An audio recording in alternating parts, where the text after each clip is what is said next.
तो आज हम स्टार्ट करेंगे पेपर वन की स्ट्रेटजी। और उसमें हम एक आंसर राइटिंग का सेशन भी रखेंगे। सबसे पहले ये सेशन दो पार्ट में होगा कि कैसे हम पेपर वन को अप्रोच करें, और दूसरा है कि हम क्या वैल्यू एडिशन करें इस पेपर में जिससे हमारे मार्क्स इंप्रूव हों। ठीक है। तो मेनली हम पेपर वन में, आप सभी जानते हैं, इसमें दो पार्ट होते हैं। एक तो भाषा खंड होता है और दूसरा होता है हिंदी साहित्य का इतिहास। ठीक है। तो इन दोनों सेशन, इन दोनों जो खंड है, इन दोनों भाग को हमें कैसे अप्रोच करना है, और दूसरा है कि हमें इन दोनों पोर्शन में से किसमें से, लोगों को एक सवाल रहता है कि किसमें से हमें ज्यादा क्वेश्चन अटेम्प्ट करने हैं, इसके बारे में हम बात करेंगे। तो वन बाय वन हम चलते हैं। सबसे पहले हम भाषा खंड की बात करेंगे। भाषा खंड में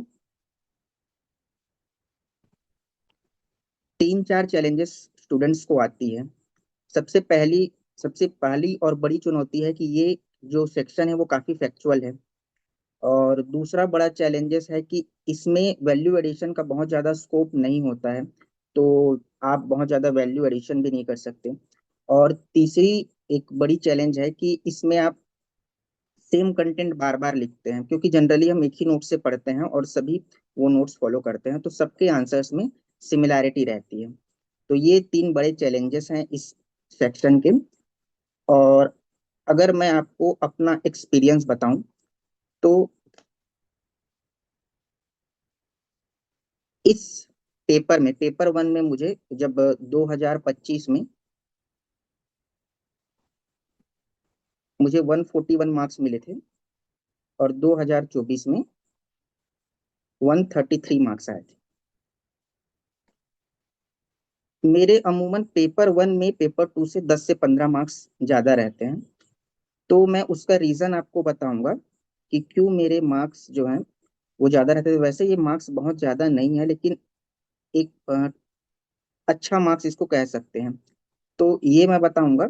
और पेपर हॉल से निकलने के बाद मेरा एक्सपीरियंस क्या रहता था जब मैं पेपर को दे के आता था, उसके बारे में मैं थोड़ी चर्चा करूंगा, ताकि आपको थोड़ी क्लियरिटी आ जाए।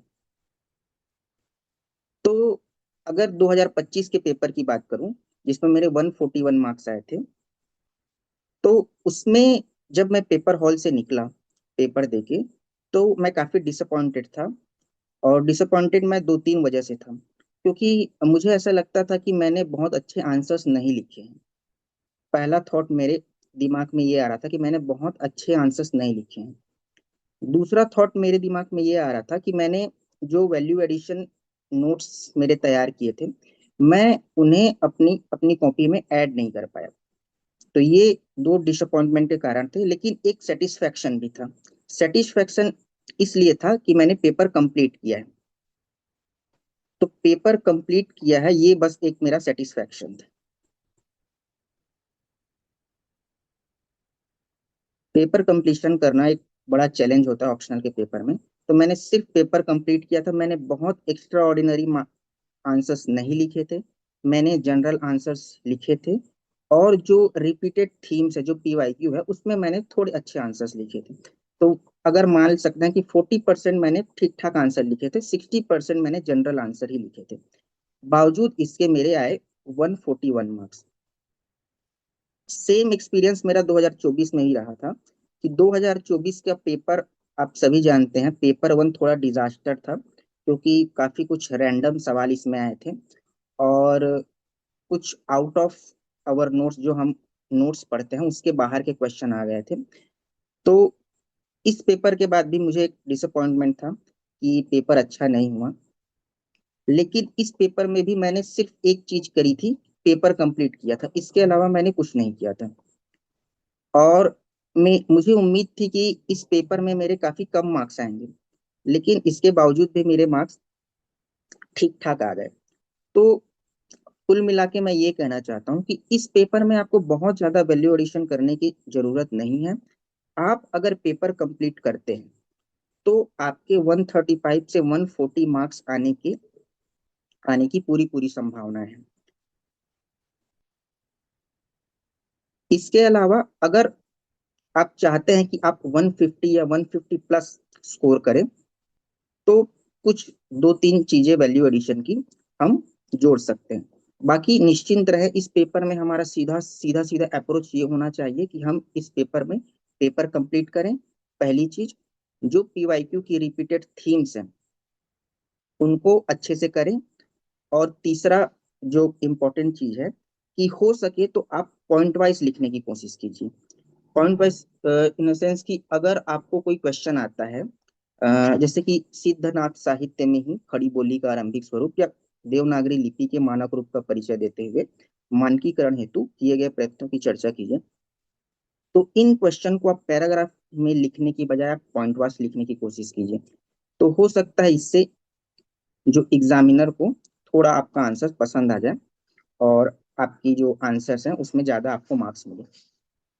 ठीक है, तो ये दो तीन चीजें आपको याद रखनी है।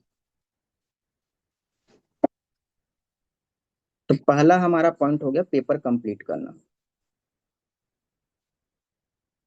ये हमारा अप्रोच पहला होना चाहिए इस पेपर में। दूसरा अप्रोच होना चाहिए पॉइंट वाइज आंसर लिखना। ठीक है। तीसरा हमारा अप्रोच होना चाहिए जो पीवाईक्यू की थीम है उन पर कमांड करना, क्योंकि बहुत सारे पीवाईक्यूज रिपीट होते हैं। फॉर एग्जांपल, अगर दक्षिणी हिंदी की मैं बात करूं तो वो सवाल बार बार आते हैं दक्षिणी हिंदी से रिलेटेड, पहला सवाल। दूसरा, अवधी और ब्रज भाषा में अंतर, ये सवाल बार बार आते हैं। तीसरा, जो देवनागरी लिपि की विशेषता से संबंधित सवाल बार बार आते हैं। रहीम के काव्य में खड़ी बोली, ये सवाल शायद 4 से 5 बार आए हैं। तो इन पीवाईक्यू की थीम्स पर आप काम करिए और इनके आप एक्स्ट्रा ऑर्डिनरी आंसर्स लिखने की कोशिश करिए। बाकी जो आते हैं उनको आप जनरल आंसर भी लिखेंगे तो आपके मार्क्स बेहतर आ सकते हैं। तो ये सेक्शन वन की हमारा सेक्शन वन की हमारी अप्रोच थी। इसके बाद आते हैं हम सेक्शन टू में, जो हिंदी साहित्य का इतिहास। तो जो सेक्शन टू है हिंदी साहित्य का इतिहास, उसमें हमारे सामने तीन चार बड़े चैलेंजेस होते हैं। पहला चैलेंज क्या है कि इसका सिलेबस थोड़ा वास्ट है, थोड़ा बड़ा है। तो इसके वजह से इसको पढ़ने में बहुत ज्यादा टाइम लगता है। दूसरा जो इसका बड़ा चैलेंज है कि इतने सारे साहित्यकार हैं, चाहे वो कहानीकार, उपन्यासकार, नाटककार, रेखा चित्र, संस्मरण। तो इतने सारे साहित्यकार हैं, उनके उनकी रचनाएं हैं, फिर उनको याद कर पाना और उनको कॉपी में उतार पाना, ये बड़ा चैलेंजिंग काम है। तीसरा एक बड़ा चैलेंजिंग काम ये होता है कि यूपीएससी अभी पिछले 2 सालों में पेपर वन को टफ बनाने की कोशिश कर रहे हैं। जनरली जो पेपर टू या पेपर वन में पहले होता था कि सारे सवाल, ऑलमोस्ट 90 to 95% सवाल हमारे नोट्स से आते थे, जो हम नोट्स फॉलो करते हैं, आप सब फॉलो करते हैं। लेकिन 1-2 सालों में ऐसा हो रहा है कि पेपर वन के लगभग 20 से 30% सवाल ऐसे आ रहे हैं जो नोट्स में नहीं होते, या डायरेक्टली तो नहीं होते, इनडायरेक्टली होते हैं, तो उनको लिख पाना काफी मुश्किल होता है। तो उन सवालों को कैसे सॉल्व करें, ये एक बड़ा चैलेंज अभी 1-2 सालों में निकल करके आया है। जैसे आप सबको याद होगा 2024 में एक सवाल आया था विद्यापति की गंगा भक्ति के बारे में, जो हमारे नोट्स में नहीं था।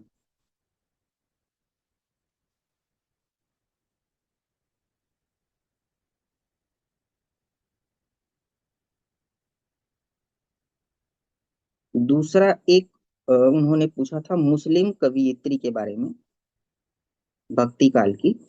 तो ये तो किसी को ही नहीं पता था। तो ऐसे सवाल आए थे। लास्ट ईयर भी 2025 में सवाल आए थे विजय देव नारायण शाही के बारे में कि उन्होंने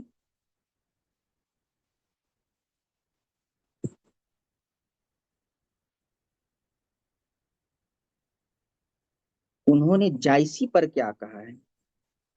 विजय देव नारायण शाही जी ने जायसी का क्या मूल्यांकन किया। तो ऐसे जो नए क्वेश्चन आए हैं इनको कैसे सॉल्व करें, इन सब के बारे में हमारा डिस्कस हम करेंगे। तो मैं आपको एक बार क्लियर कर देता हूँ।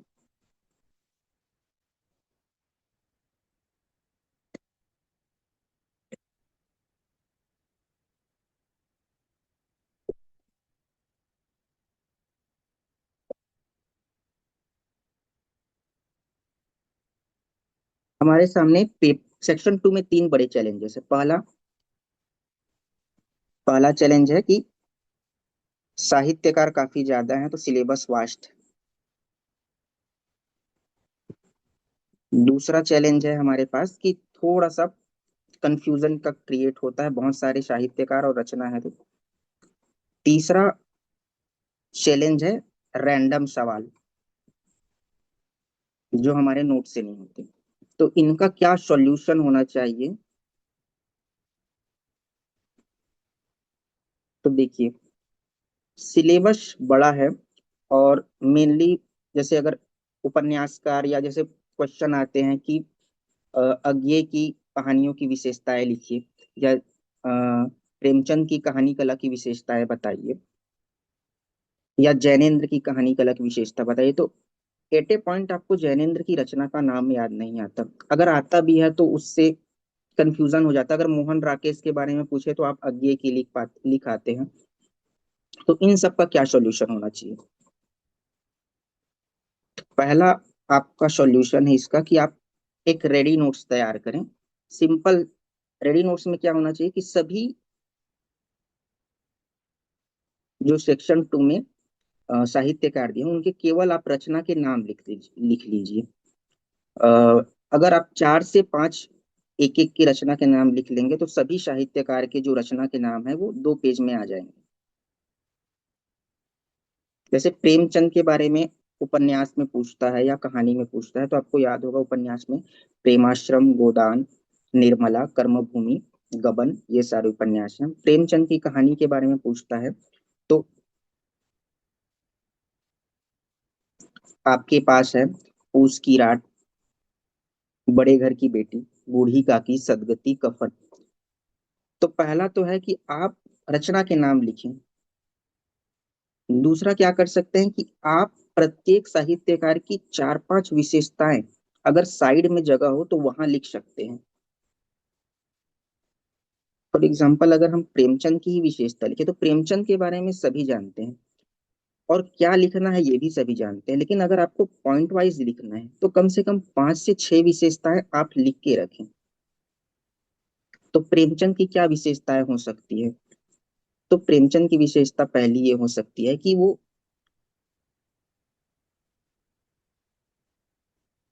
यथार्थवादी दृष्टिकोण था उनका। पहला सेम एकदम बुलेट्स में आप लिख के रखें। दूसरा आप लिख के रखें सामाजिक उद्देश्य। तीसरा आप लिख सकते हैं गांधीवादी प्रभाव। चौथा पॉइंट आप लिख सकते हैं ग्रामीण भारत का चित्रण।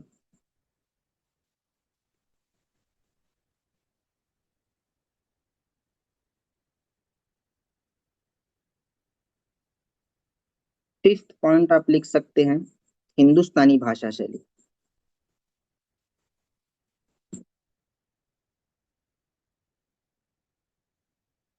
सिक्स्थ पॉइंट आप लिख सकते हैं कि प्रेमचंद के चरित्र योजना के बारे में आप कुछ लिख सकते हैं। तो अगर आप प्रेमचंद के बारे में कुछ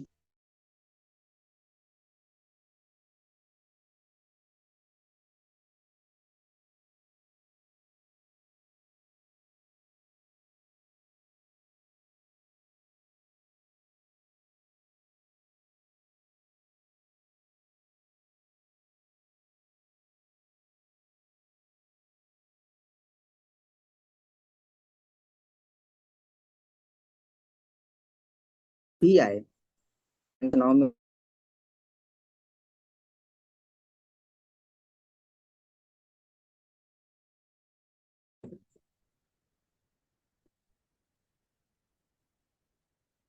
एक सेकंड।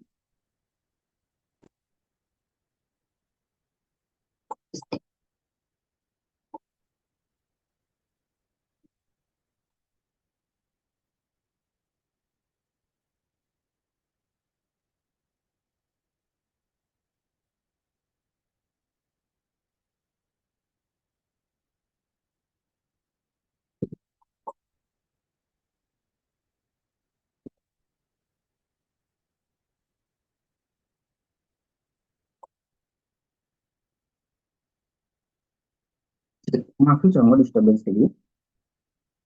तो ये आप कर सकते हैं, जिससे आपको जो सिलेबस वास्ट है तो आप उसको एक 2-3 पेजेस में आप जो जितने साहित्यकार हैं उनकी रचनाओं के नाम और 5-6 विशेषताएं बुलेट्स में लिख सकते हैं, जिससे आपको आंसर लिखने में काफी आसानी है।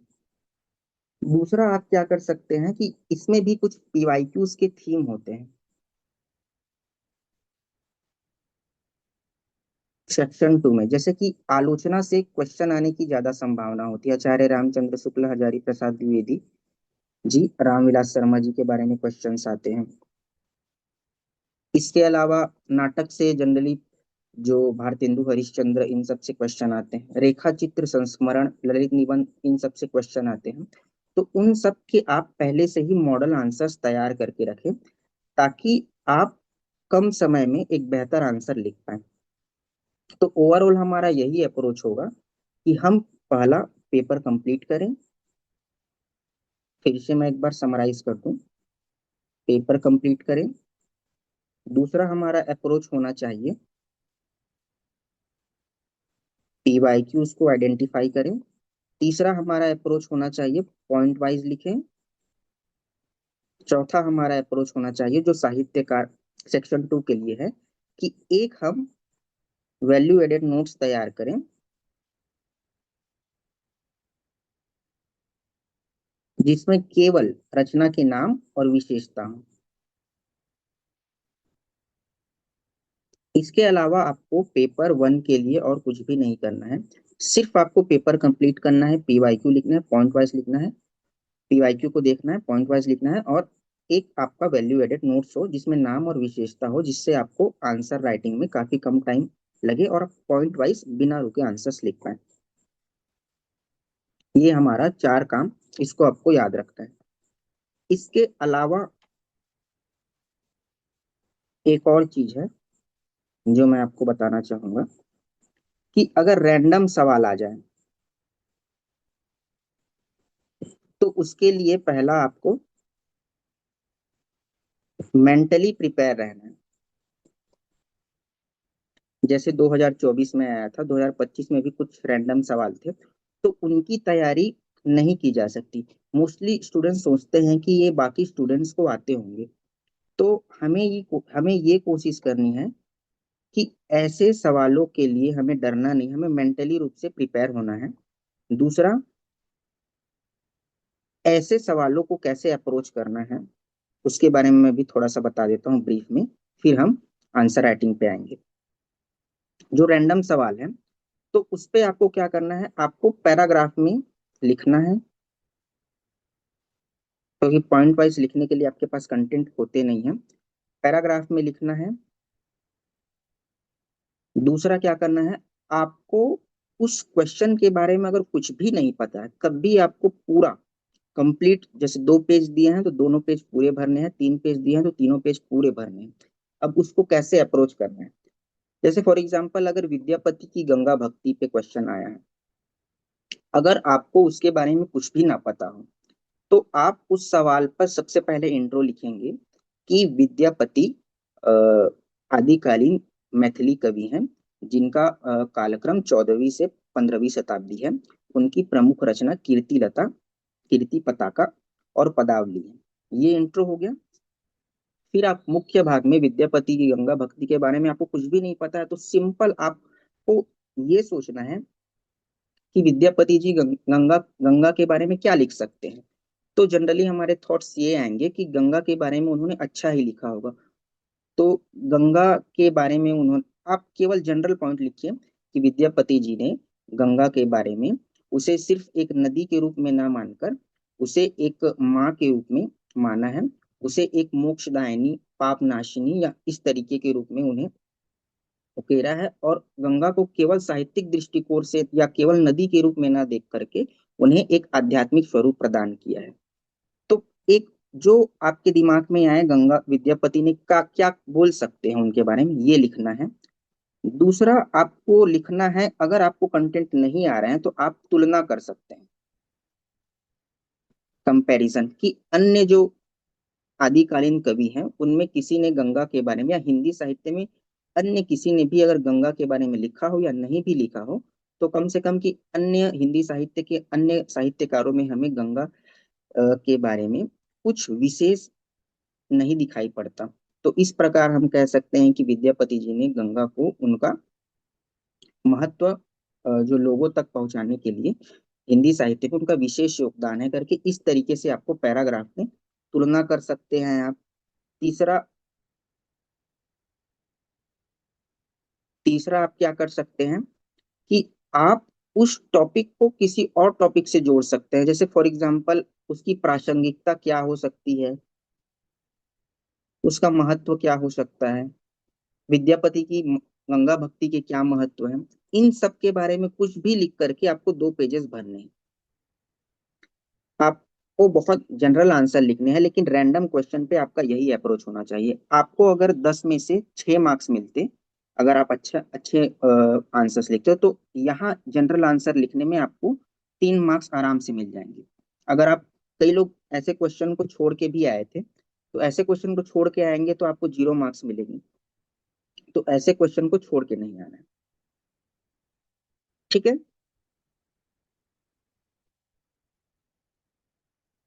तो ये हमारी हिंदी साहित्य पे अप्रोच थी। अब हम क्वेश्चन डिस्कस करते हैं। यहाँ तक किसी को अगर कोई डाउट हो तो वो पूछ सकता है।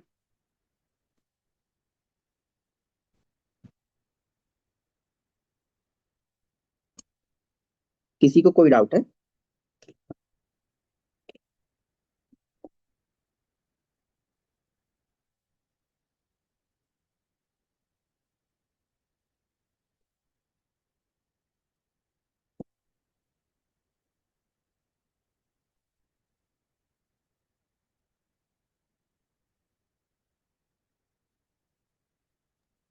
No sir.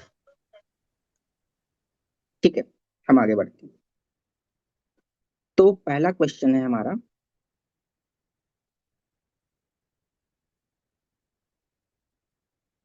सिद्ध एवं नाथ साहित्य में खड़ी बोली का आरंभिक स्वरूप।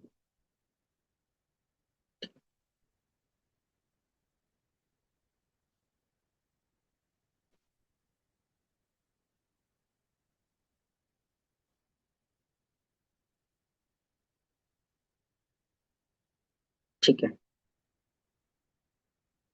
अब इस क्वेश्चन में हम क्या लिख सकते हैं?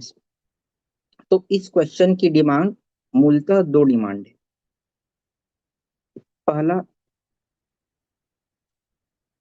सिद्ध साहित्य में खड़ी बोली का क्या स्वरूप है। दूसरा, नाथ साहित्य में खड़ी बोली का क्या स्वरूप है। ठीक है। तो सिद्ध साहित्य में खड़ी बोली के स्वरूप को आप पहले लिखेंगे, फिर नाथ साहित्य में खड़ी बोली के स्वरूप में आप यहाँ पे आप 3 से 4 पॉइंट लिख सकते हैं। यहाँ आप 3 से 4 पॉइंट लिख सकते हैं। और एक दो जो कोटेशन है, चाहे वो सिद्ध साहित्य में है वो नाथ साहित्य में है, दोनों के एक दो कोटेशन आपके एक एक पेज में आ जाने चाहिए। तो इसमें आप इंट्रो लिख सकते हैं कि सिद्ध एवं नाथ साहित्य दोनों में ही खड़ी बोली के आरंभिक स्वरूप दिखने लगे थे, जो वर्तमान हिंदी के सादृश्य प्रतीत होते हैं। ये एक आपका बेसिक सा इंट्रो हो जाएगा। फिर आपको पहला हेडिंग बनाना है, सिद्ध साहित्य में खड़ी बोली का स्वरूप।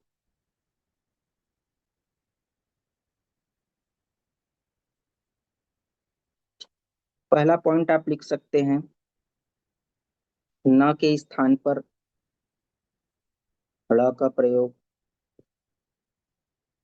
दूसरा पॉइंट आप लिख सकते हैं, आधुनिक हिंदी के साथ या खड़ी बोली के साथ मेल खाता है।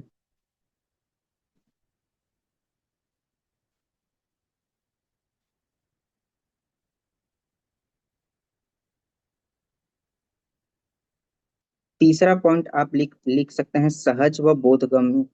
तो इस तरीके से आपको पॉइंट्स लिखने हैं, उनको एक्सप्लेन करना है। और जहां कहीं भी आपको कोटेशन डालने का मौका मिले, तो वहां पे आप कोटेशन डाल सकते हैं। जैसे नाथ साहित्य में एक प्रसिद्ध कोटेशन है जो खड़ी बोली से मिलता है कि 9 लख पातरी आगे नाचे, पीछे सहज अखाड़ा, ऐसो मल्ले जोगी खेले, तब अंतरी बसे भंडारा। तो ये पिन पॉइंटेड आपको ये अप्रोच रखना है, फिर लास्ट में एक कंक्लूजन देना है। तो जो नोट्स में आपके हैं उसी को ही आपको लिखना है, बस उसको पॉइंट वाइज आप फ्रेम कर देंगे तो आपके मार्क्स +1 बढ़ सकते हैं। ये हमारा अप्रोच है, इसमें और कोई अलग से वैल्यू एडिशन करने की जरूरत नहीं है। नोट से ही आपको आंसर हूबहू लिखने हैं, बस उसके पॉइंट्स, की पॉइंट्स को आप बुलेट्स में लिखिए, उनको एक्सप्लेन करिए, एग्जाम्पल लिखिए, इंट्रो लिखिए और कंक्लूजन लिखिए। तो ये हमारा बेसिक सा अप्रोच जो पेपर 1 के सेक्शन 1 है भाषा खंड, उसमें होगा। इसका मैं मॉडल आंसर आपको दिखाता हूँ जिससे आपको पूरा क्लियर हो जाएगा।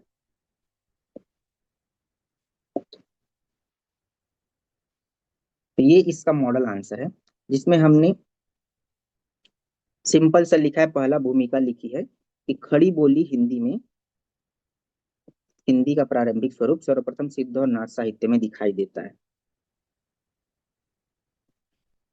सिद्ध साहित्य में खड़ी बोली का आरंभिक स्वरूप, इसमें क्या है, अपभ्रंश प्रधान मिश्रित भाषा, खड़ी बोली के शब्दों का प्रयोग, ध्वन्यात्मक विशेषताएं,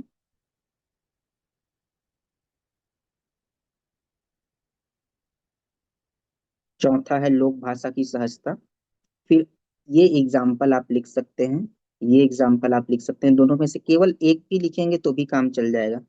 सेम नाथ साहित्य में खड़ी बोली का आरंभिक स्वरूप क्या रहेगा, तो खड़ी बोली का अधिक विकसित रूप हमको नाथ साहित्य में देखने को मिलता है, क्योंकि नाथ साहित्य में हम, अगर नाथ साहित्य की कुछ आपने पढ़ी होगी रचना तो आपको लगेगा कि आप हिंदी ही पढ़ रहे हैं। जैसे ये सेम रचना आप पढ़िए, 9 लाख पातरी आगे नाचे पीछे सहज अखाड़ा, ऐसो मल्ले जोगी खेले तब अंतरी बसर भंडार।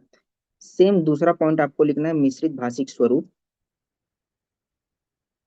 तीसरा पॉइंट आपको लिखना है आधुनिक खड़ी बोली से निकटता।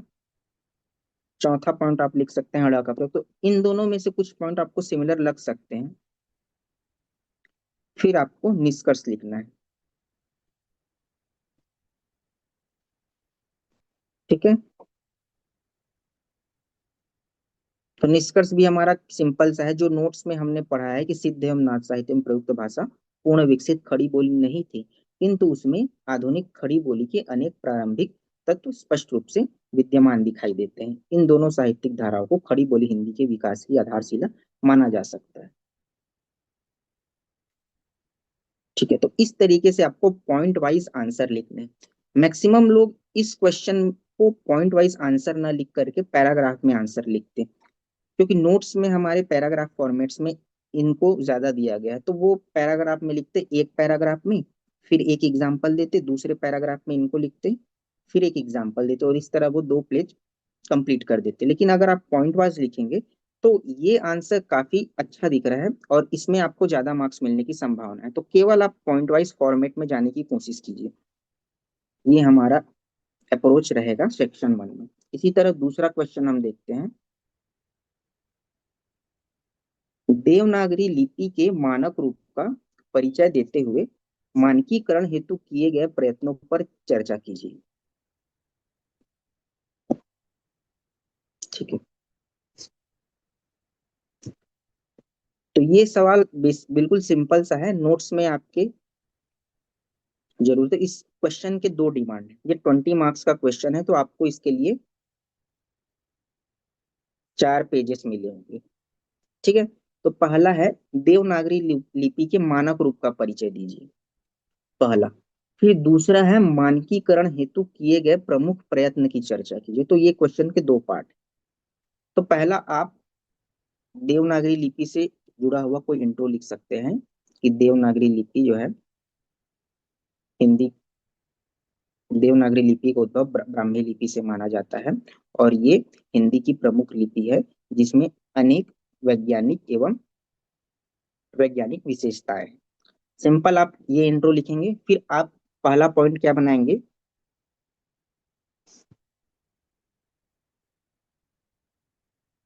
देवनागरी लिपि का मानक रूप,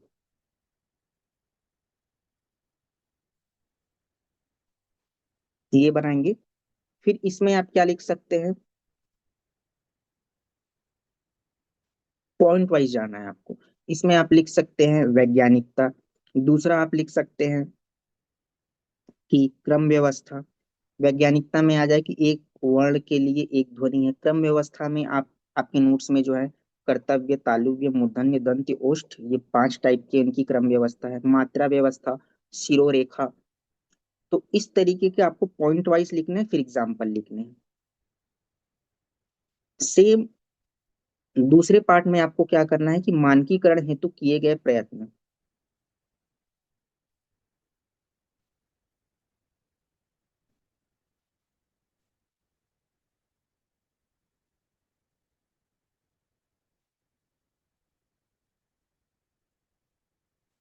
ठीक है, तो मानकीकरण के लिए हमने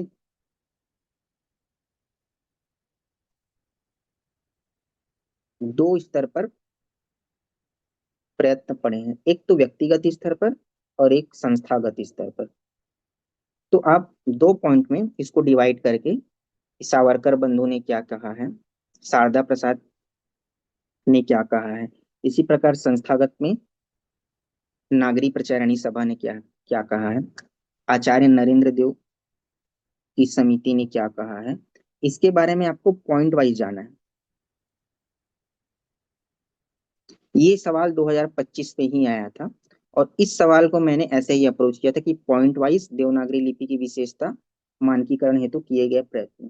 क्योंकि नोट्स में भी ये पॉइंट वाइज दिए हैं, तो इसमें आपको बहुत ज्यादा दिक्कतें नहीं आएंगी। कुछ सेक्शन है जिनको पैराग्राफ में दिया गया, उनको आप अपने से पॉइंट में कन्वर्ट कर सकते हैं। तो इसका मैं आपको एक मॉडल आंसर दिखा देता हूँ, जिससे आपको एक क्लियर हो जाएगा कि कैसे इसको पॉइंट वाइज हम बेहतर प्रेजेंटेशन के साथ लिख सकते हैं। तो इस सवाल का हमने ये इंट्रो लिख दिया। ठीक है, फिर देवनागरी लिपि का एक मानक रूप करके एक हमने हेडिंग बनाया। फिर इसमें हमने पहला पॉइंट लिखा, दूसरा पॉइंट लिखा,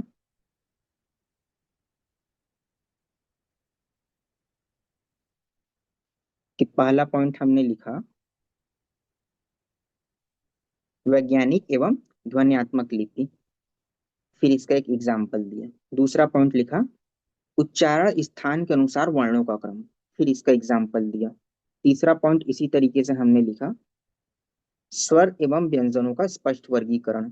चौथा पॉइंट लिखा मात्रा व्यवस्था पे। पांचवा पॉइंट है सिरोरेखा का प्रयोग। छठवां पॉइंट लिखा है संयुक्त अक्षरों की वैज्ञानिक व्यवस्था। तो आपको इस तरीके से लिखना है, आपको थोड़ा सा डिवाइड कर लेना है कि इस क्वेश्चन के दो पार्ट है, तो 2 पेजेस में आपको मानक रूप लिखना है और 2 पेजेस में आपको जो प्रयास हुए हैं देवनागरी लिपि में सुधार के लिए, उसको आपको लिखना है।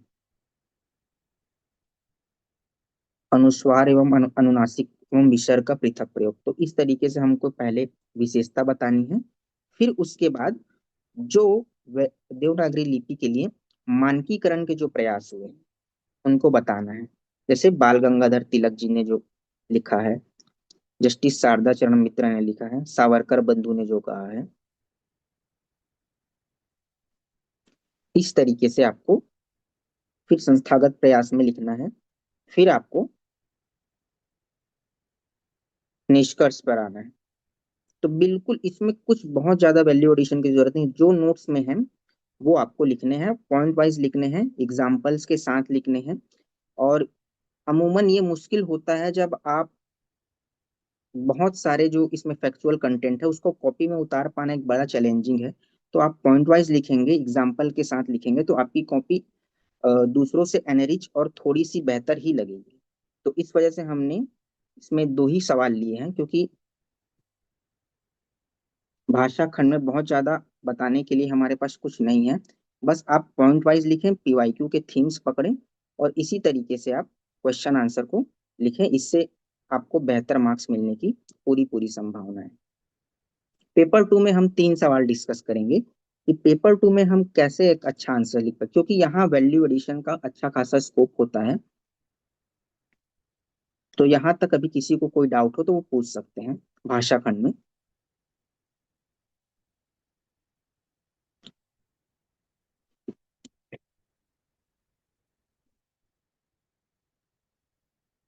फिर हम आगे बढ़ते हैं।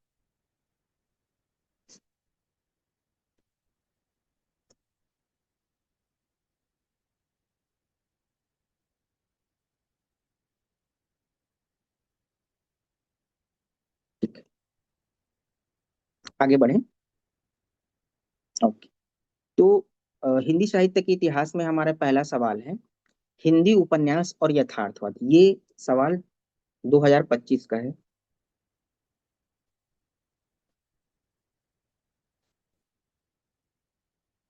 10 मार्क का सवाल है।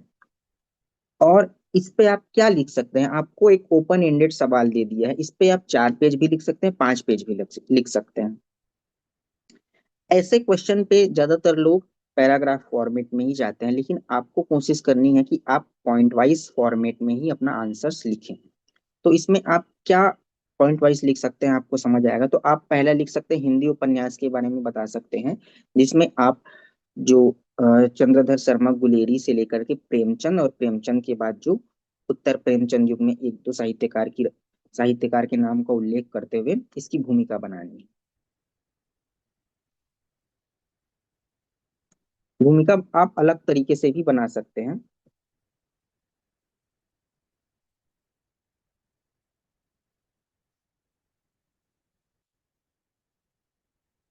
भूमिका में हमें यही रहेगा कि हिंदी उपन्यास के इतिहास की शुरुआत मूलतः जो चंद्रधर शर्मा गुलेरी, या फिर हम हिंदी साहित्य में पढ़ते हैं, प्रेमचंद पूर्व युग से मानी जाती है। फिर प्रेमचंद युग से होते हुए उत्तर प्रेमचंद युग में हिंदी उपन्यास का इतिहास पढ़ा जाता है, जिसमें यथार्थवाद की महती भूमिका होती है। ये आप लिखेंगे। फिर एक हेडिंग बनाएंगे, हिंदी उपन्यास और यथार्थवाद का। फिर उसमें पॉइंट वाइज आंसर लिखेंगे।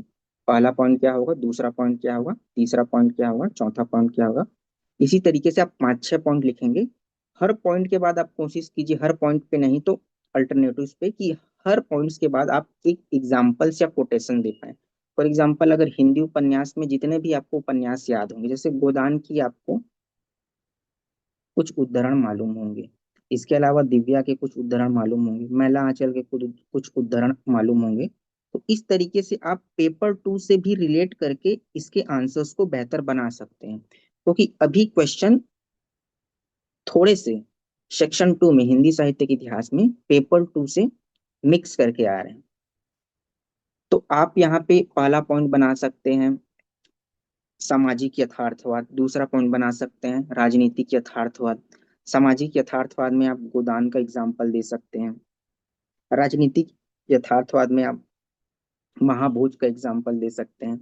इसी तरीके से आप जो आर्थिक यथार्थवाद में आप मैला आंचल में जो गरीबी थी उसका एग्जाम्पल दे सकते हैं, जिसमें उनमें कहा गया था कि गरीबी और जहालत इस रोग के दो कीटाणु हैं।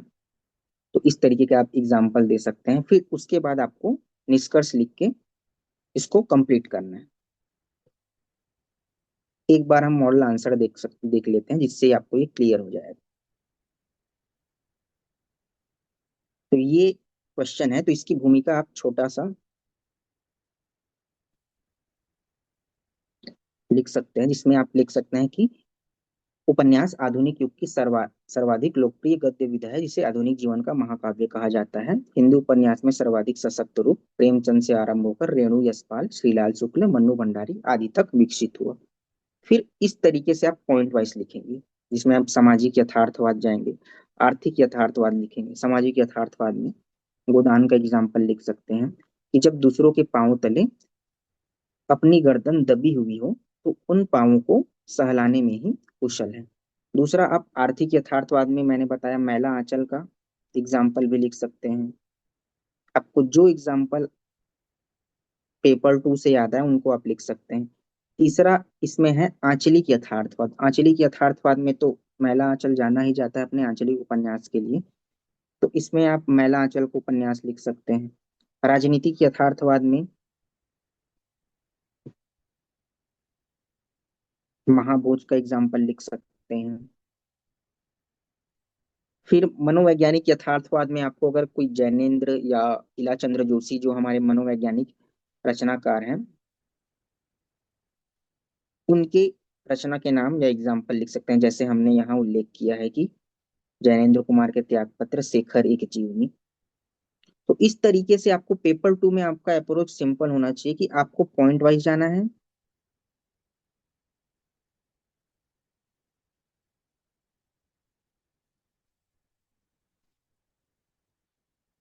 ठीक है, पहला पॉइंट वाइज जाना है। दूसरा अप्रोच होना चाहिए, आप उद्धरण का उपयोग कीजिए। तीसरा, आप कर सकते हैं कि आप रचनाओं के नाम जितने ज्यादा डाल सकें।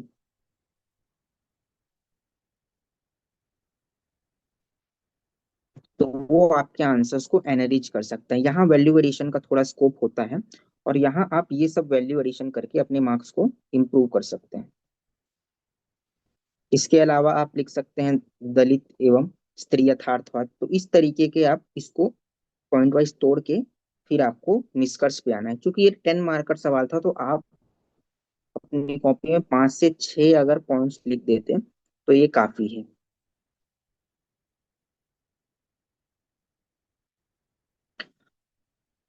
ठीक है,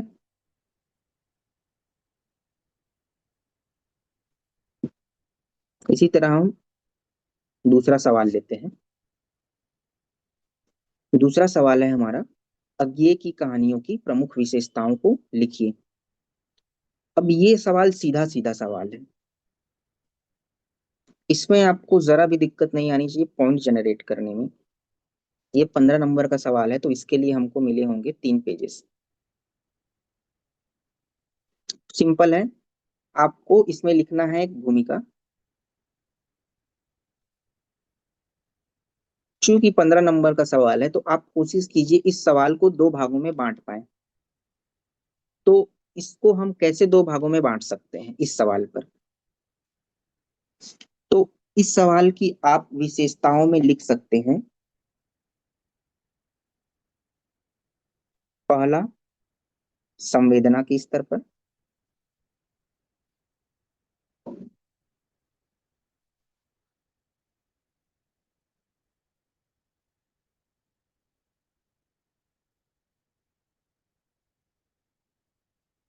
दूसरा शिल्प के स्तर पर। तो ये 2 डायमेंशन आपके जनरेट होंगे इस सवाल पे। फिर आपको एक एक डायमेंशन पे आप 4 से 5 पॉइंट लिखें। इस डायमेंशन पे आपको 4 से 5 पॉइंट लिखना है। ठीक है, ये हमारा अप्रोच होना चाहिए हिंदी साहित्य के इतिहास में, कि अगर किसी भी जो रचनाकार या साहित्यकार की विशेषताएं पूछा जाए, तो आप उनको 2 भाग में कन्वर्ट कीजिए, पहला संवेदना के स्तर पर, दूसरा शिल्प के स्तर पर। फिर एक एक डायमेंशन के आप 4 4 5 5 पॉइंट लिखिए। फिर आपका एक रेडीमेड कंटेंट होना चाहिए, एक फॉर्मेट होना चाहिए कि इन सवालों के आंसर्स को हम किस तरीके से पॉइंट्स में जनरेट करें। फॉर एग्जाम्पल, अगर शिल्प पे बात आता है, तो शिल्प पे आपको 3 4 चीजें लिखनी है। पहला है भाषा, दूसरा है चरित्र योजना या पात्र योजना, ठीक है। तीसरा आप लिख सकते हैं घटनाएं। चौथा आप लिख सकते हैं शैली। इसी तरीके से अगर उन्होंने कुछ अलग शैली का प्रयोग किया है, फॉर एग्जाम्पल अज्ञेय जी ने, अज्ञेय जो है वो मनोवैज्ञानिक मनोविश्लेषणवादी रचनाकार है, तो उन्होंने एक मैं शैली का प्रयोग किया है, जिसे आत्मकथात्मक शैली भी कहा जाता है। ठीक है, तो वो मैं शैली का जो प्रयोग किया है, उसके बारे में आप लिख सकते हैं। इसके अलावा शिल्प पर क्या आ सकती, तो आप किसी भी रचनाकार पर सवाल आए, अगर प्रेमचंद पर आए, भाषा, चरित्र योजना, घटनाएं, शैली, इन सब फॉर्मेट में। इसके अलावा आप लिख सकते हैं बिंबात्मकता। इसके अलावा और भी आपको कुछ शिल्प के लेवल पर पॉइंट्स याद आए, तो उनको आप, ये 5 पॉइंट्स तो आपको लिखने ही लिखने हैं। ये 5 पॉइंट्स आपके सभी साहित्यकार में लगभग सेम ही रहेंगे। आपको सिर्फ अंदर की चीजें बदलनी है। जैसे अगर प्रेमचंद पर आए रचना, भाषा पर, तो हम लिखेंगे हिंदुस्तानी शैली। अज्ञे पर रचना है, तो हम लिखेंगे कि खड़ी बोली का प्रयोग है, हालांकि गुण एवं तत्समी शब्दों का प्रयोग अधिक है। पाश्चात्य सभ्यता मतलब कि जो विदेशज शब्दों का प्रयोग भी अधिक मिलता है। चरित्र योजना पर प्रेमचंद में हमने जानते हैं कि हम वर्गगत चरित्र का प्रयोग करते हैं कि चरित्र में अच्छे और बुरे दोनों का स्थान होता है। इसी तरह अज्ञेय का भी अलग होगा, जैनेन्द्र का अलग होगा।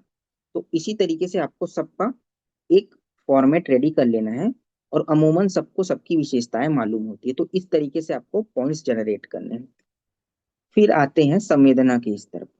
संवेदना के स्तर पर क्या अज्ञेय की विशेषता हो सकती है? तो पहली विशेषता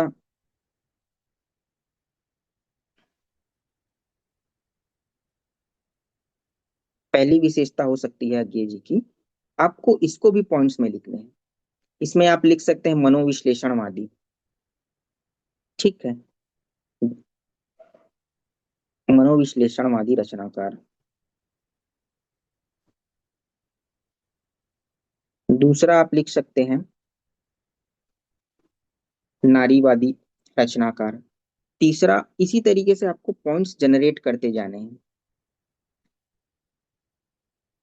इसमें लिख सकते हैं आप आत्मसंघर्ष।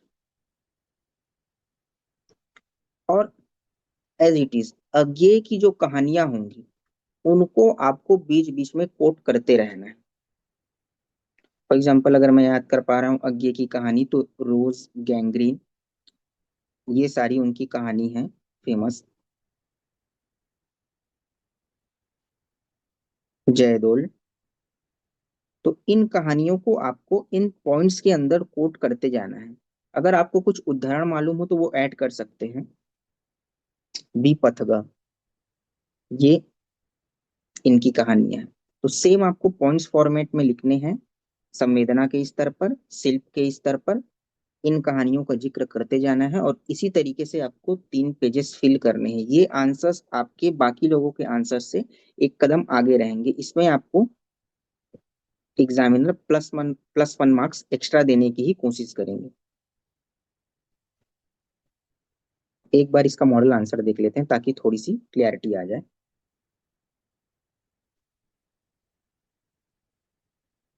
तो ये हमारा मॉडल आंसर है कि अज्ञे की कहानियों की प्रमुख विशेषताओं को लिखिए। तो इसमें है सेम, अज्ञे के बारे में हमको बता देना है। अमूमन अगर जब भी आए तो उसकी रचनाओं को एक बार आप भूमिका में ही बता सकते हैं कि रोज, गैंग्रीन, जयदोल, विपथगा, कोठरी की बात, ये इनकी प्रमुख रचना है। फिर सिंपल सा आ जाए आप, अज्ञे की कहानियों की प्रमुख विशेषता: व्यक्ति केंद्रित दृष्टिकोण, मनोवैज्ञानिकता, आधुनिक जीवन बोध, व्यक्तिवाद एवं आत्मान्वेषण। पांचवा है भाषा शैली। छठवा है पूर्व दीप्ति शैली। सातवां है आत्मकथात्मक शैली। इसमें इस आंसर्स में संवेदना और शिल्प को एक ही साथ मर्ज करके लिख दिया गया है, लेकिन अच्छा आंसर वो होगा जिसमें आप संवेदना के स्तर पर और शिल्प के स्तर पर अलग अलग हेडिंग करके बना के लिखें, तो वो ज्यादा बेहतर आंसर निकल कर शामिल आएगा। यहाँ पे आप संवेदना के स्तर पर और फिर भाषा शैली के नीचे जो आता है उसको आप शिल्प के स्तर पर हेडिंग डाल के लिखेंगे, तो ये ज्यादा जो आंसर्स में गहराई आ पाएगी और ज्यादा इस आंसर्स को मार्क्स मिलने की संभावना है। इसी तरीके से आप इसमें कोशिश करेंगे कि आप ज्यादा से ज्यादा उदाहरण डाल पाए। जैसे कि ये उदाहरण है, पहला उदाहरण। दूसरा उदाहरण है ये। कुछ उदाहरण आपके नोट्स में दिए हुए हैं, उसको आप अपने नोट्स में एक अलग से जो डायरी है उसमें नोट कर सकते हैं, ताकि एग्जैक्ट एग्जामिनेशन हॉल में वो आपको याद आ जाए।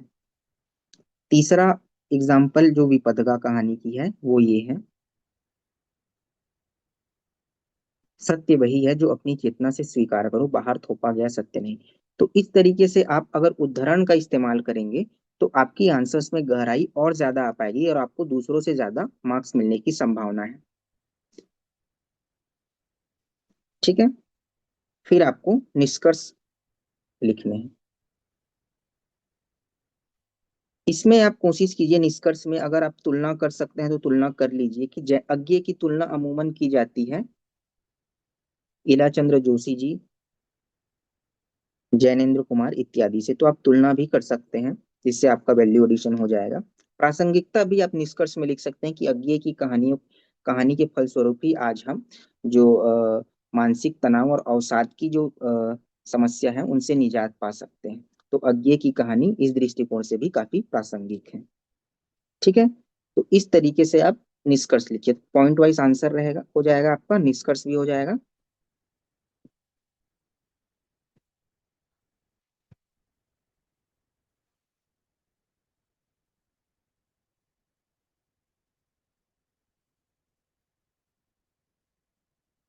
ठीक है,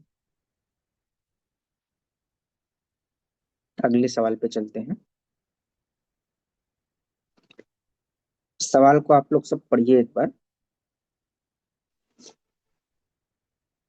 आचार्य रामचंद्र शुक्ल की साहित्य इतिहास दृष्टि के प्रमुख बिंदुओं को स्पष्ट कीजिए। हमने अमूमन वही सवाल लिए हैं जो एग्जाम में बार बार रिपीट होते हैं,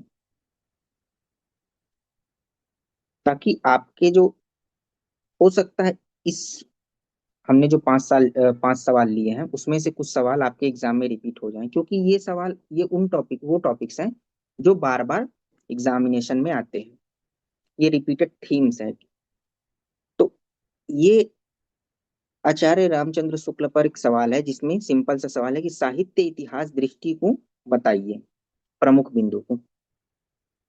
तो इसमें आप आंसर्स कैसे फ्रेम कर सकते हैं पॉइंट वाइज, इस सवाल को आपके नोट्स में पैराग्राफ फॉर्मेट में दिया हुआ है, आप चाहें तो इसको पॉइंट वाइज लिख सकते हैं। तो पहला आप लिखेंगे भूमिका, जिसमें आप बता सकते हैं कि आचार्य रामचंद्र शुक्ल जी ने हिंदी शब्द सागर की भूमिका में हिंदी साहित्य का इतिहास 1829 में लिखा है। ठीक है, ये आप एक आचार्य रामचंद्र शुक्ल जी का एक बेसिक इंट्रो देख सकते हैं।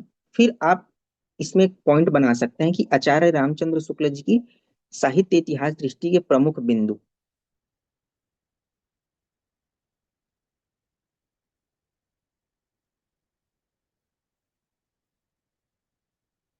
ठीक है, ये प्रमुख बिंदु आप बता करके आप फिर 1, 2, 3, 4, 5 इस तरीके से आप पॉइंट्स में बता सकते हैं। आप क्या बता सकते हैं, शुक्ल जी की साहित्य इतिहास दृष्टि के क्या क्या प्रमुख बिंदु हैं।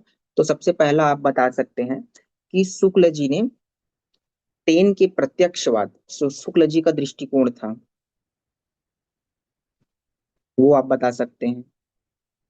फिर दूसरा आप बता सकते हैं काल विभाजन जो शुक्ल जी ने किया है, वो आप बता सकते हैं। तीसरा शुक्ल जी ने क्या किया है कि जीवनी से ज्यादा उन्होंने रचना को महत्व दिया है, तो ये आप बता सकते हैं। चौथा आप बता सकते हैं कि शुक्ल जी की जो दृष्टि थी वो लोक मंगलवादी थी, तो वो आप बता सकते हैं। तो इस तरीके से आप पॉइंट्स रेडी रखिए और उसको एक्सप्लेन करते जाइए। फिर यहाँ आपको लगेगा कि ये 20 मार्क्स का सवाल है, तो यहाँ पे आपको 4 पेजेस फिल करने में प्रॉब्लम आ सकती है। तो आप क्या कीजिए कि इसकी जो आपके नोट्स में थोड़ी सी इसकी लिमिटेशन या सीमाएं भी दी होगी, तो आप ब्रीफ में 3 पेजेस में आप शुक्ल जी की साहित्य इतिहास दृष्टि लिखिए, फिर लास्ट पेजेस में आप इनकी सीमाएं बता दीजिए, और निष्कर्ष में आप थोड़ा सा इसकी द्विवेदी जी से तुलना कर सकते हैं। आप मुख्य भाग में भी द्विवेदी जी से तुलना कर सकते हैं, रामविलास शर्मा जी से तुलना कर सकते हैं। फिर आपको कंक्लूजन लिखना है। ठीक है,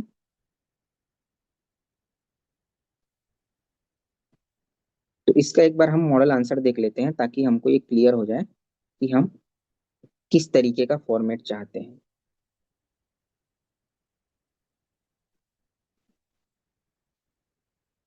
ये हमारा फॉर्मेट है, जिसमें हमको सिंपल से लिखना है कि हिंदी साहित्य का इतिहास उन्होंने 1929 में, मैंने 1829 बोल दिया था, उसको करेक्ट कर लीजिएगा। इतिहास लेखन को जीवनी परक एवं इतिवृत्तात्मक परंपरा से निकालकर वैज्ञानिक विकासवादी एवं आलोचनात्मक आधार प्रदान किया। फिर शुक्ल जी का एक कोटेशन है कि साहित्य जनता की चित्रवृत्ति का संचित प्रतिबिंब है, वो आप कर सकते हैं। फिर आपको लिखना है शुक्ल जी की साहित्यिक दृष्टि के प्रमुख बिंदु। तो उसमें आप सिंपल पॉइंट वाइज जाएंगे कि जनता की चित्तवृत्ति का सिद्धांत है, शुक्ल जी ने लोक मंगलवादी दृष्टि दी है। इसके अलावा शुक्ल जी ने क्या किया है,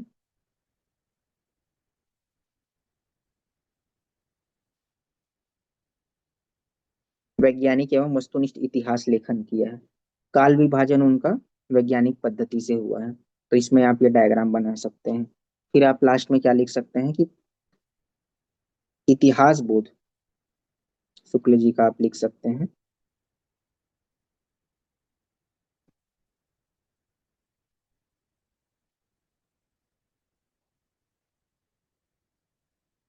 शुक्ल जी का प्रत्यक्षवादी इतिहास बोध था, तो ये आप लिखेंगे।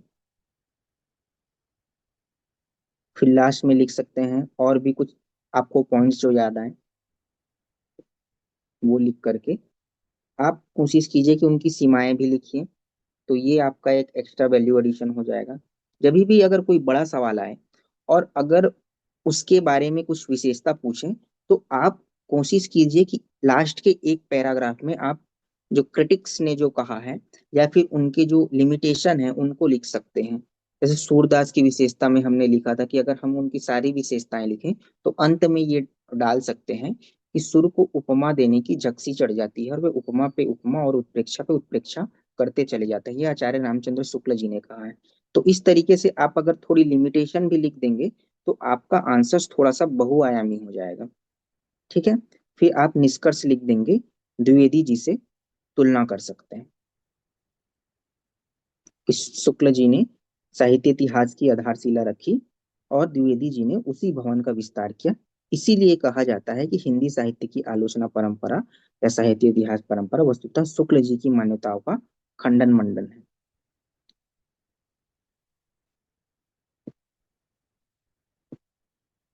ठीक है। तो बेसिकली आपको सिंपल अप्रोच रखना है, पॉइंट वाइज जाना है। जो नोट्स में पैराग्राफ में दिया है उसको भी पॉइंट वाइज ही लिखना है, एग्जाम्पल्स लिखते जाने हैं और आपको पेपर कंप्लीट करना है। तो ये हमारा एक बेसिक सिंपल अप्रोच था, इसीलिए मैंने आज इस सेशन में कम सवाल लिए। तो ये आज का जो हमारा सेशन था उसमें हमने एक आंसर राइटिंग का प्रोग्राम था उसको कंप्लीट कर लिया है। इसके अलावा आपको अगर कोई डाउट हो पेपर वन या पेपर टू दोनों से रिलेटेड तो आप पूछ सकते हैं, अगर किसी को कोई डाउट हो तो। सर जैसा कि आपने बताया कि पेपर वन में पॉइंट्स फॉर्मेट में लिखना है, तो जी। सर पॉइंट्स फॉर्मेट में लिखने के लिए सटीकता की आवश्यकता होती है। जी। तो हम पॉइंट फॉर्मेट में कुछ भी तो नहीं लिख सकते हैं ना। जी। तो जी। सर क्या आप हमें बता सकते हैं कि इसके लिए आपकी क्या अप्रोच थी। जी। देखो, आपने बहुत सही सवाल उठाया कि पॉइंट फॉर्मेट में लिखने के लिए आपको पहले तो बुलेट्स पॉइंट्स की जरूरत होगी, और वो एग्जाम में एग्जाम हॉल में आपको याद भी आने चाहिए। तो आपको क्या करना है, आपने जो नोट्स पढ़ा है, ठीक है, आपको क्या करना है, उन नोट्स को आपने हाईलाइट किया होगा।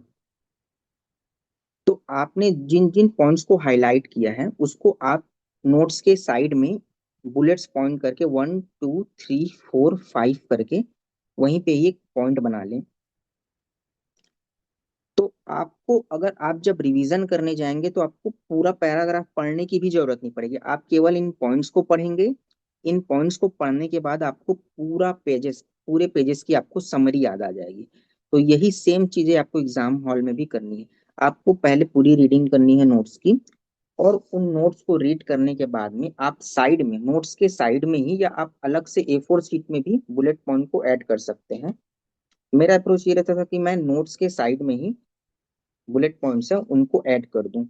जितने सारे नोट्स हैं अगर वो पैराग्राफ फॉर्म में दिया है तो मैं साइड में 4 5 पॉइंट बना लेता था, इसमें क्या क्या मुख्य बातें बोली गई है और इन्हीं पॉइंट को एक्सप्लेन करता था। क्योंकि मुझे स्टोरी पता होती थी, ये पॉइंट्स याद आते थे, तो इन पॉइंट्स को एक्सप्लेन करने के बाद मेरे आंसर पॉइंट वाइज हो जाते थे और थोड़ी सी आंसर में गहराई भी आ जाती थी।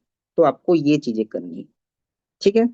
इसके अलावा जैसे रचना के नाम को भी अगर आप पैराग्राफ में दिया होता है तो आप अलग से उसको साइड में भी लिख सकते हैं। यहाँ से साइड में लिखेंगे तो वहां भी आप रचना के नाम को बीच बीच में आंसर में कोट कर पाएंगे।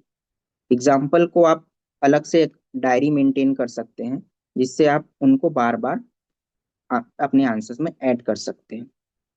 इसके अलावा चौथी चीज आपको करनी है प्रैक्टिस। जितनी ज्यादा प्रैक्टिस करेंगे कि हमको पॉइंट वाइज आंसर लिखने हैं, तो उससे आपका जो उसी तरीके का मैकेनिज्म स्ट्रांग होते जाएगा कि आप फिर कुछ भी चीज आए आंसर को आप थोड़ा सा बुलेट पॉइंट में उस आंसर को लिखने की कोशिश करेंगे। ठीक है। तो इस तरीके से आप उनको पैराग्राफ उनको पॉइंट में कन्वर्ट कर सकते हैं। ठीक है। किसी का कोई और सवाल? जी सर, थैंक यू। जी welcome. Sir good evening sir. जी सर जब आप बताते हैं पॉइंट तो चीजें बहुत आसान दिखती है हमें करने में कि हाँ हो जाएगा ये ऐसे करना, बट जब करने जाओ रियलिटी में चीजें फिर वो चीजें उस तरीके से नहीं हो पाती जिस तरीके से हम सोच के रखते हैं। तो जी उसको जी कैसे मतलब हमको बताए कि हाँ सही चीजें कर रहे हो, आप उस टाइम कैसे करते थे अपने आप को? जैसे आप थोड़ा सा एक्सप्लेन कर सकते हैं, आप किसी एक सेक्शन का एग्जांपल देते ताकि मैं क्वेश्चन को और अच्छे तरीके से समझ सकूं। Yes sir. जैसे ये वाला आप पेपर शास्त्र की बात कर रहे हैं, जिसमें ये जी सब चीजें नागरिक इतिहास जो है हिंदी भाषा के इतिहास वाला सेक्शन है, जी। तो पढ़ने के बाद तो चीजें समझ में आ रही कि क्या है हाँ कैसे है, हाँ हाँ हाँ। लेकिन जब वही लिखने वाली बात आती है उस टाइम चीजें नहीं हो पाती हैं जी कि जी जी, कैसे लिखें। समझ गया। ठीक है ठीक है ठीक।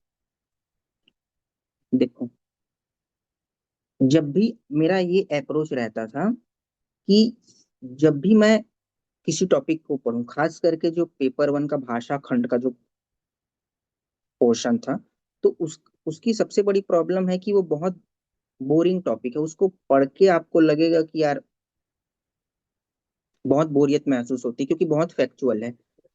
लेकिन यस सर। सबसे ज्यादा इनपुट आउटपुट रेशियो भी उसी में होता है। तो मैं कोशिश करता था कि जो चीजें मैं लिखूं, जो चीज मैं आंसर कॉपी में लिख पाऊं, पढ़ते पढ़ते ही मैं उसका एक फॉर्मेट रेडी कर लेता था।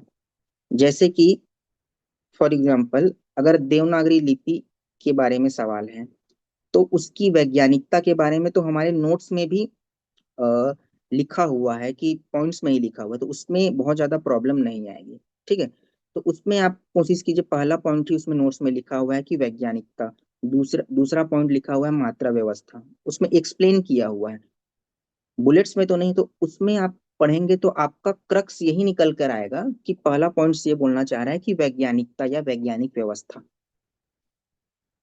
ठीक है। नोट्स में यही लिखा हुआ है कि हिंदी जो देवनागरी लिपि है वो इतनी वैज्ञानिक है कि इसकी जो क्रम है उसमें, फिर नीचे एक्सप्लेन किया हुआ है कंठ से दो जो ध्वनि निकलती है, क ख ग घ अंगा, वो एक साथ, फिर तालुव्य से जो ध्वनि निकलती है वो एक साथ। तो उसका पहला पॉइंट निकल कर आता है वैज्ञानिकता। ठीक है। तो वैज्ञानिकता को आप साइड में, इस साइड में स्पेस होता है खाली जगह, तो वहां आप लिख लीजिए वैज्ञानिकता। दूसरा आप लिख लीजिए मात्रा व्यवस्था। इसी तरीके से आप लिखते चले जाइए। जो चीजें आप एग्जाम हॉल में लिखेंगे उसी तरीके से आप अपने कंटेंट को भी उसी तरीके से ढालिए। जैसे राष्ट्रभाषा हिंदी जो है, उसके विकास के लिए जो लोगों ने जो जो किया है, तो उसमें सेठ गोविंद दास ने क्या क्या किया है, तो उसमें जो उसका क्रक्स है वो 3-4 पॉइंट आप उस नोट्स के बगल में ही लिखिए। तो इससे क्या होगा कि आप जब रिवाइज करेंगे आपको वो क्रक्स ही याद आएंगे, और आप जब आंसर लिखेंगे तब भी आपको वो क्रक्स ही याद आ पाएंगे। हिंदी साहित्य में सबसे फायदा ये होता है कि लोगों को स्टोरी याद होती है, लोगों को वो अपने भाषा में ही लिखना होता है। लेकिन जब पॉइंट वाइज आंसर्स को फ्रेम करने जाओ तो वो बुलेट पॉइंट्स अब हमको सोचने में बहुत टाइम लगता है। तो आप क्या करिए, बुलेट पॉइंट को साइड में लिखते चले जाइए। आपको कहानी पूरी याद है क्योंकि आपने वो चीजें 4 से 5 बार पढ़ी है। सिर्फ आपको बुलेट पॉइंट्स लिखने हैं, उनको एक्सप्लेन करते जाना है। ठीक है। जी सर। तो जी आपको सर। पढ़ते पढ़ते ही बुलेट पॉइंट 4-5 लिख लेंगे, जो उसका क्रक्स है। Okay sir. ठीक है। तो वो पिछली वाली मीटिंग में आपसे जो एक दो राइटर का नोट के लिए आपसे बोले थे, तो एक जी जी एप्लीकेशन जी। पे आप तो थोड़ा सा आप भेज दीजिएगा। हाँ हाँ। एक्चुअली क्या है, मैं अभी अपने होम टाउन पर हूँ और मेरे नोट्स जो है वो मेरे पीजी में है।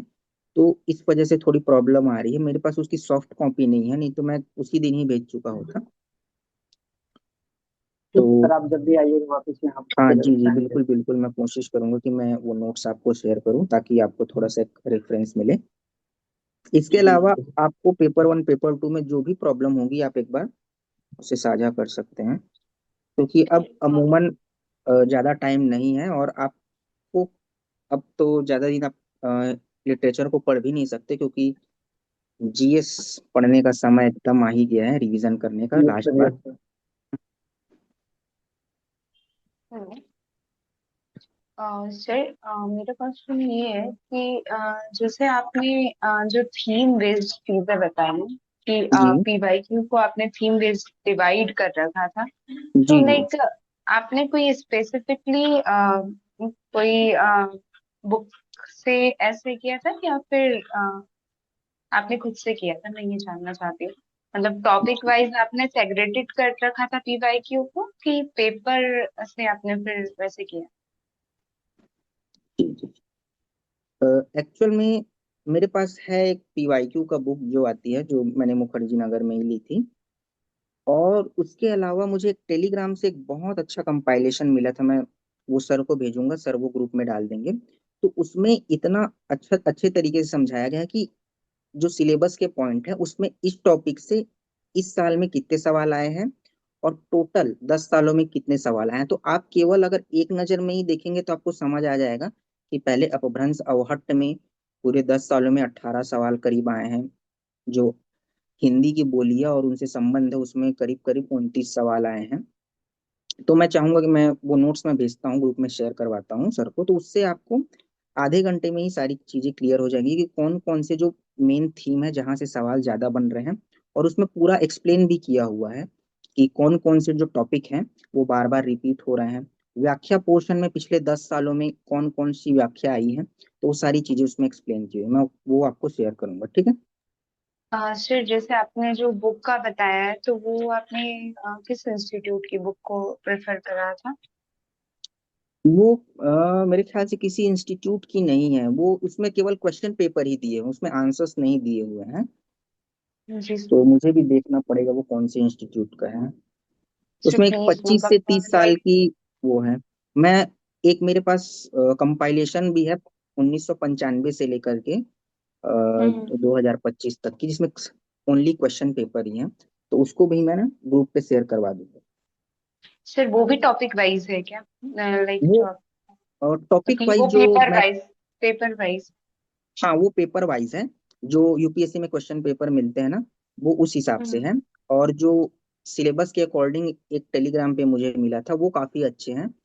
तो वो उसमें काफी माइक्रो एनालिसिस किया गया है कि कौन से टॉपिक से कितने क्वेश्चन एक एक साल में आए हैं और कौन से क्वेश्चन नंबर पर आए हैं, तो पूरा टेबल बना करके दिया हुआ है। तो वो शायद काफी फायदेमंद हो सकता है आप लोग के लिए। सर, एक चीज और, कि ऐसा कोई टेलीग्राम पे कोई ग्रुप या कोई ऐसा वो है, लाइक हम लोगों को जो हिंदी लिटरेचर के लिए सपोर्ट करे स्पेसिफिकली, जिसपे जो लोग ऑलरेडी मतलब मेंस लिख रहे हैं, जिन्होंने रिसर्च किया हुआ है, तो ऐसा कुछ जो हमें आगे हेल्प करे, तो आप वो सजेस्ट कर सकते हैं? यार वो ग्रुप तो अभी मेरे पास शायद मेरे ध्यान में नहीं आ रहा, पिछले बार का शायद कुछ है, वो शायद इंटरव्यू वाला ग्रुप है। अब उसमें सारे लोग हैं, हिंदी वाले भी हैं, इंग्लिश वाले भी हैं, हिंदी लिटरेचर का तो स्पेसिफिकली नहीं है। कोशिश करता हूँ अगर होगा तो मैं लिंक शेयर कराता हूँ सर से बोल करके। जी सर। एक सर ये एक आप उनकी उनका टेलीग्राम चैनल फॉलो कर सकते हैं। एक सुखराम सर हैं जिनकी हिंदी साहित्य में 2024 में अच्छी रैंक आई थी। तो वो हिंदी लिटरेचर के बारे में काफी कुछ शेयर करते रहते हैं, तो वो काफी आपके लिए हेल्पफुल हो सकता है। जी सर। ठीक सर जो पीवाईक्यू थीम वाला जो आपने बताया तो वो प्लीज आप मतलब एक बार शेयर करवा दीजिएगा। और है। जी अगर जी और जहाँ से आपने वो चीजें कलेक्ट करी थी अगर वो हमारे लिए यूजफुल हो तो प्लीज आप उसको भी हमें थोड़ा सा उसका जो भी ग्रुप का नेम है वो सजेस्ट करवा दीजिए। जी जी। थैंक यू सो ठीक मच। है। Okay, welcome. ठीक है, किसी का कोई और सवाल? No sir. सर आप मुखर्जी नगर में ही जाते हैं या फिर करोल बाग साइड? हेलो। नहीं, मैं जो जब मेंस के टाइम या इंटरव्यू के टाइम पे ना मुखर्जी नगर में रहता हूँ, बाकी फिर मैं अपने होम टाउन पे आ जाता हूँ।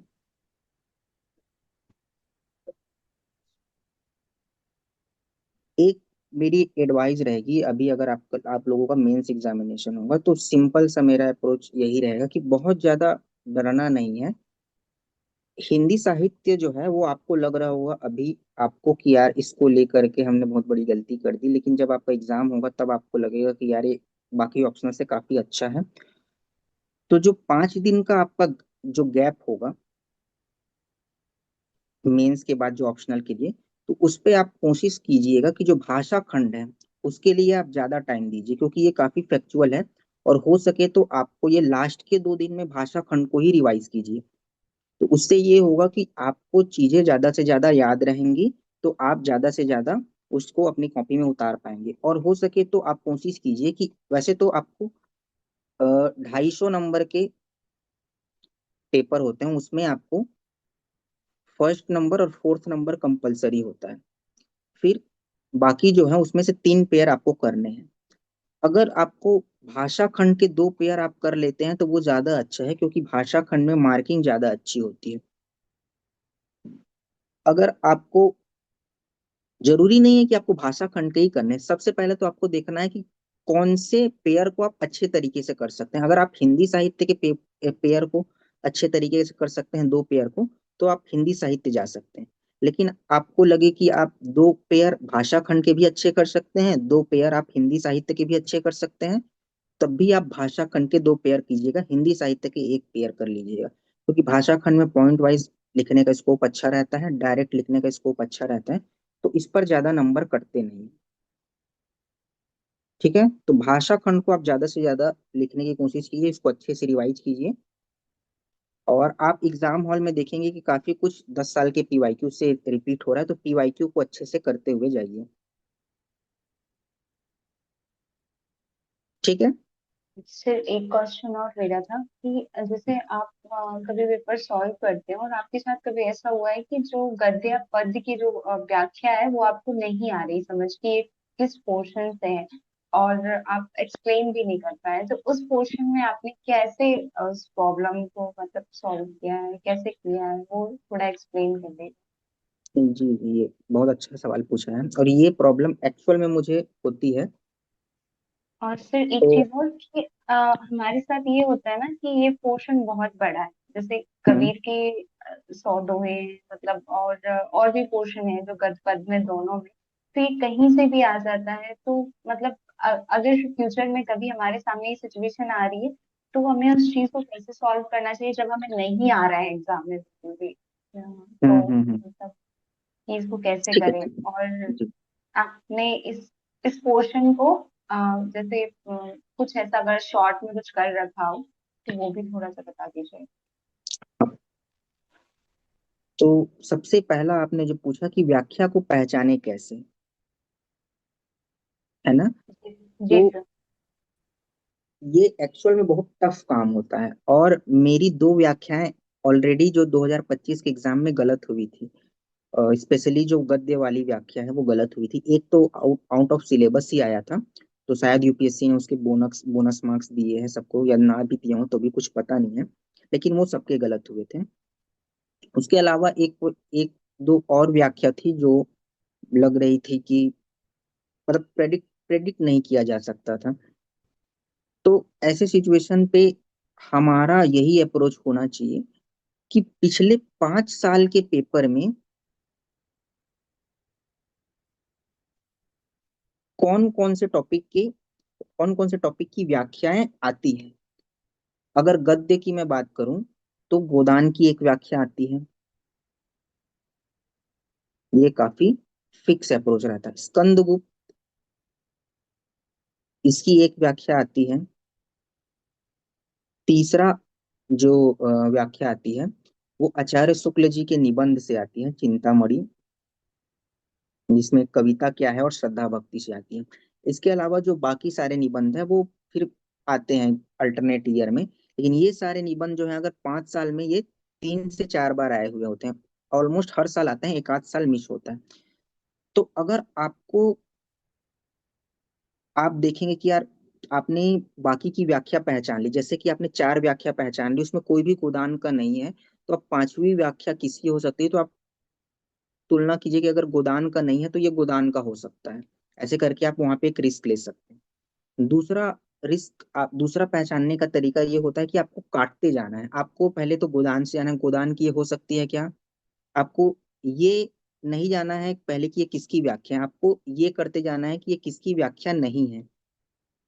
ठीक है, तो आपको काटते चले जाना, नहीं गोदान की ये नहीं है, फिर आपको जाना है दिव्या की ये नहीं है, मैला आंचल की नहीं है। ऐसे करके आप काटते चले जाएंगे ना, तो आपको थोड़ा सा सही आंसर मिलते जाएगा। ठीक है। जी सर। तो आपको पहले अप्रोच ये रखना है कि आपको किसकी व्याख्या नहीं हो सकती, वो काटते चले जाना है। फिर उसके बाद आपको तब भी समझना है, तो जो पोर्शन बार बार आते हैं वो उनकी व्याख्या पे आप रिस्क ले सकते हैं कि हाँ गोदान की व्याख्या ये हो सकती है, क्योंकि गोदान बाकी में से एक भी नहीं है।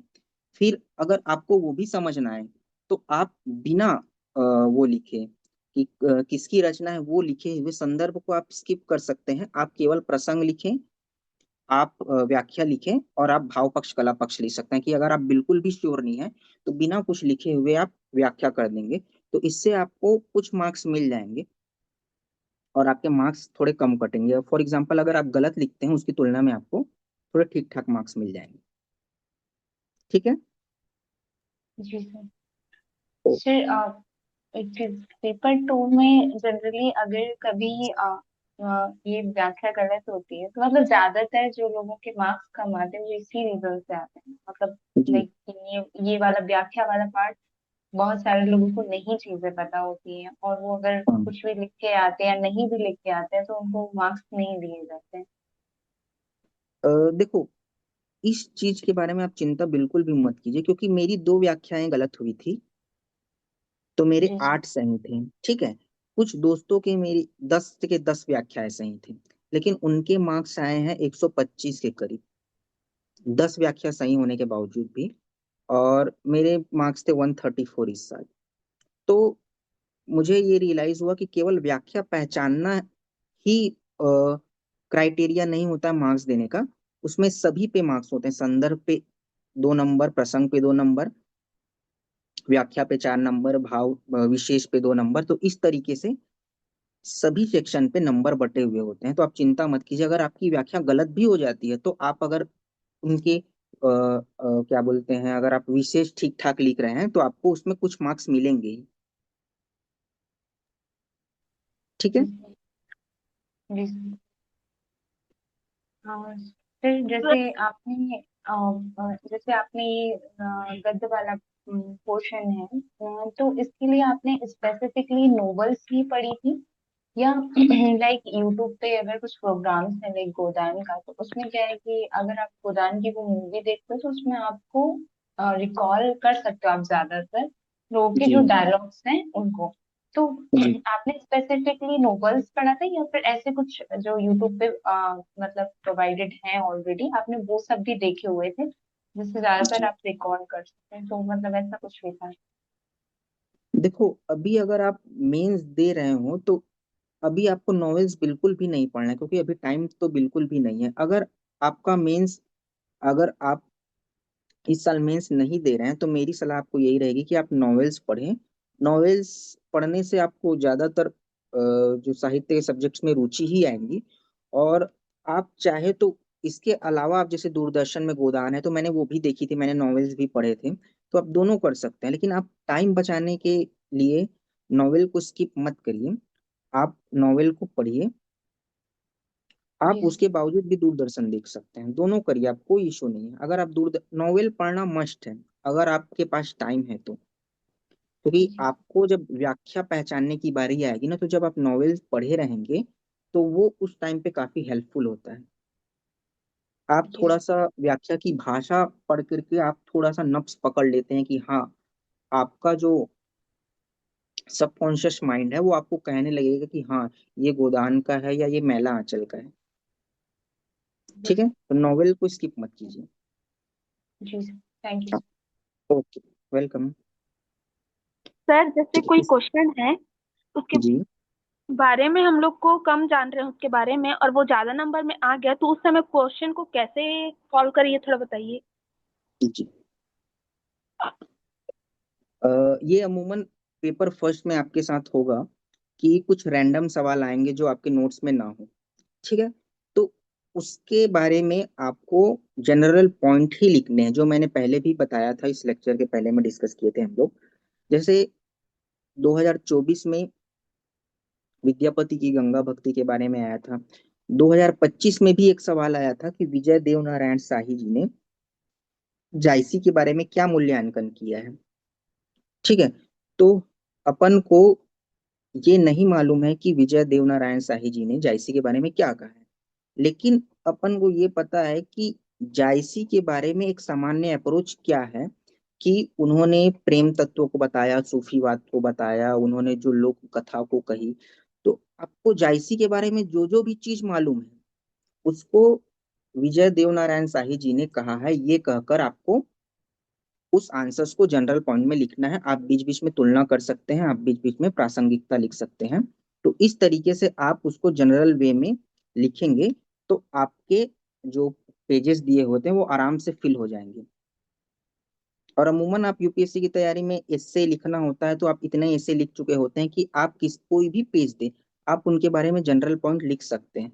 तो आपको केवल जनरल पॉइंट लिखना है, स्पेसिफिक जानकारी ना भी हो तब उसके आसपास लिखना है। ठीक है। जी सर। ठीक है, हमने काफी सवाल ले लिए, अब सेशन हम कंक्लूड करते हैं। नीलेश सर, आप अभी सेशन में हैं क्या? मेरी आवाज आ रही है? जी। हाँ, कंक्लूड कर सकते हैं। ठीक है। ठीक है, ऑल द बेस्ट आप सभी को अपने एग्जाम के लिए।